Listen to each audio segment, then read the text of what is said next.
Praise the Lord. இன்றைய ஜீவாப்பம் ரோமர் 4ஆம் அதிகாரம் 1-3 வசனங்கள். அப்படியானால் நம்முடைய தகப்பனாகிய ஆபிரகாம் மாம்சத்தின்படி எண்ணத்தை கண்டடைந்தான் என்று சொல்லுவோம். ஆபிரகாம் கிரியைகளினாலே நீதிமானாக்கப்பட்டானாகில் மேன்மை பாராட்ட அவனுக்கு ஏது உண்டு? ஆகிலும் தேவனுக்கு முன்பாக மேன்மை பாராட்ட ஏதுவில்லை. வேத வாக்கியம் என்ன சொல்லுகிறது? ஆபிரகாம் தேவனை விசுவாசித்தான், அது அவனுக்கு நீதியாக எண்ணப்பட்டது என்று சொல்லுகிறது. அல்லேலூயா. பாருங்க, இந்த வேத வசனத்தின்படி ஆபிரகாமை குறித்து நாம் பார்த்தோமானால் நம்முடைய தகப்பனாகிய ஆபிரகாம் மாமிசத்தின்படி எண்ணத்தை கண்டடைந்தான். அதாவது அவனுடைய மாமிசத்தின்படி அவனோட ஃபுல் இன்வால்மெண்ட்டில் அவன் என்னத்தை செஞ்சு என்ன கண்டடைந்தான் அப்படின்னு நம்ம சொல்லலாமா அப்படின்னு ஒரு கொஸ்டினோட அப்போஸ்தலனாகிய பவுல் இங்கே எழுதப்பட்டதை பார்க்கிறோம். ஆபிரகாம் கிரியைகளினாலே நீதிமானாக்கப்பட்டானாகில் மேன்மை பாராட்ட அவனுக்கு ஏது உண்டு? ஆபிரகாம் செய்த செயல்பாடுகள் மூலமாக தான் அவன் நீதிமானாக்கப்படுறான் அப்படின்னு சொன்னால் ஆபிரகாமுக்கு மேன்மையாக அது வரத்துக்கு வாய்ப்பு இருக்கான்னா அப்படி இருக்கக்கூடாது. மேன்மை பாராட்ட தேவனுக்கு முன்பாக மேன்மை பாராட்ட ஏதுவில்லை. நம்ம தேவனுக்கு முன்பாக நம்மளை தூக்கி உயர்த்தி ஒருபோதும் நம்ம கொண்டு போகக்கூடாது. நம்ம கிரியைகள்னாலே ஒரு காரியம் இல்லை. ஆண்டவர் சொல்கிறாரு, என்ன இல்லாமல் உங்களால் ஒன்றுமே செய்ய முடியாதுன்னு வேதவசனம் சொல்லப்பட்டிருக்கிறது. நம்ம செய்கிற காரியங்கள் எல்லாம் தேவன் அவர் நிர்ணயித்து அதன்படி தான் நாம் செய்கிறோம்.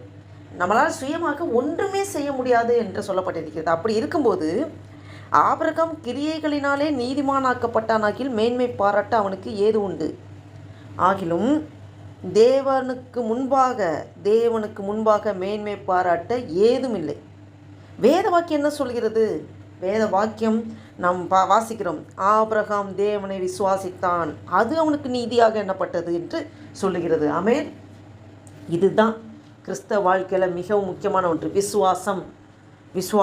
விசுவாசம் இல்லாமல் தேவனுக்கு பிரியமாக இருப்பது கூடாத காரியம்.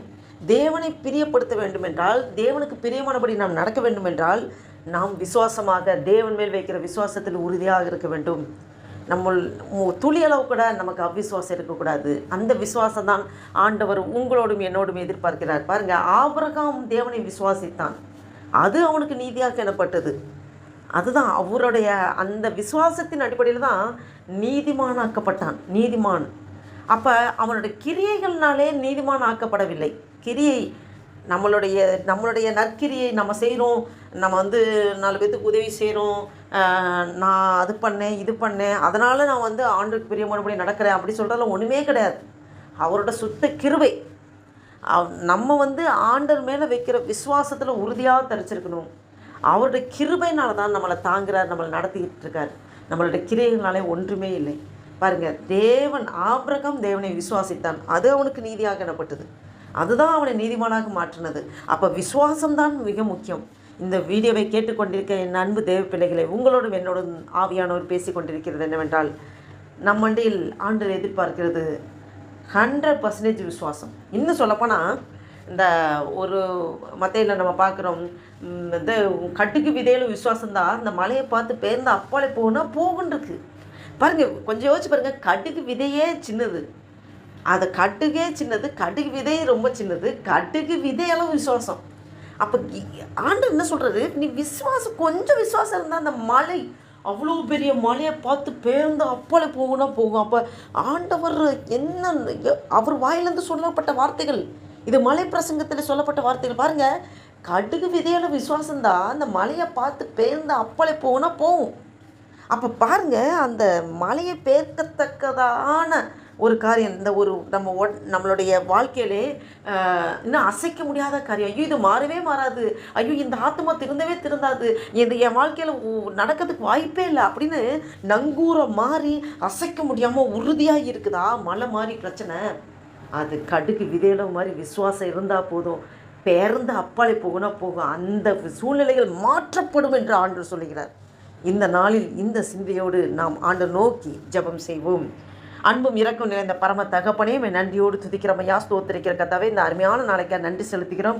இந்த 2025 வருடத்தின் ஏப்ரல் மாதத்தின் 23ஆம் தேதியை காண கிருபை செய்திரே உங்க கொடான கொடி ஸ்தோத்திரம் ஐயா. நன்றியாப்பா, நன்றியாப்பா, நன்றியாப்பா. ஆண்டவரே, இந்த நாளில் கைட்டு செய்கிற எல்லா வேலையும் நீங்கள் ஆசீர்வதிங்கப்பா, பலப்படுத்துங்க, பாதுகாத்துங்க, வழி நடத்துங்க ஆண்டவரே. நன்றி தகப்பன். இந்த வேத வசனத்தின் மூலம் எங்களோடு நீர் இடைப்பட்டீரே பேசிக்கொண்டிருக்கிறீர். நன்றியாப்பா, நன்றியாப்பா. ஆபிரகாம் தேவனை விசுவாசித்தான், அது அவனுக்கு நீதியாக எண்ணப்பட்டது. ஆண்டவரே, அந்த விசுவாசத்தை ஆண்டவரே எங்கள் அண்டையில் நீர் எதிர்பார்க்கிற ஆண்டவரே. கடுகு விதையில் விசுவாசம் தான். மலையை பார்த்து பேர்ந்து அப்பாலே போகுன்னு சொல்லியிருக்கீங்க ஆண்டவரே. அப்பா, நாங்கள் ஆண்டவரே உம்மீது வைக்கிற விசுவாசம் ஒருபோதும் ஆண்டவரே ஒரு துளி அளவு கூட அவிசுவாசமாக இல்லாதபடி எங்கள் அவிசுவாசத்தெல்லாம் எடுத்து போடுங்கப்பா. உம்மீது முழுமையாக விசுவாசத்தை வைத்து அடியெடுத்து வைக்கிற ஒவ்வொரு ஆண்டவரே ஸ்டெப்ஸ்லேயும் ஆண்டவரே உம்மை நம்பி இந்த வாழ்க்கை பயணத்தில் ஓட ஆண்டவரே நீர் கிருபை தாங்கப்பா. உடைய கிருபை தான் ஆண்டவரே எங்களை தாங்குகிறது ஆண்டவரே. நாங்கள் நிற்பது நிர்மூலமாக இருப்பது சுத்த கிருபை ஆண்டவரே. எங்களே முழுவதுமாக உம்மட்டில் தாழ்த்தி ஒப்பு கொடுக்கிற அர்ப்பணிக்கிறோம். இந்த நாளில் ஆண்டவரே, இந்த நாளைக்கு விரோதமாக செயல்படுகிற எல்லாம் சத்திரவின் கிரைகளை இயேசு கிறிஸ்துவின் நாமத்தினாலே கட்டிந்து அப்புறப்படுத்துகிறேன். அல்லேலூயா. அப்பா, உடைய நாமம் ஒன்றே மகிமைப்படட்டும் ஆண்டவரே. சமாதான தேவன் இந்த நாள் முழுவதும் சமாதானமாய் வழி நடத்தப்போவதற்காக ஸ்தோத்திரம். காலைதோறும் உடைய கிருபைகள் புதிதாக இருக்கிறது என்று சொல்லியிருக்கிற ஆண்டவரே, உடைய புதிய கிருபையினால் நிரப்பி வழிநடத்தி ஆசீர்வதிக்கிறதுக்காக நன்றி செலுத்துகிறோம். உமைக்கே துதி கன மகிமையெல்லாம் செலுத்துகிறோம்.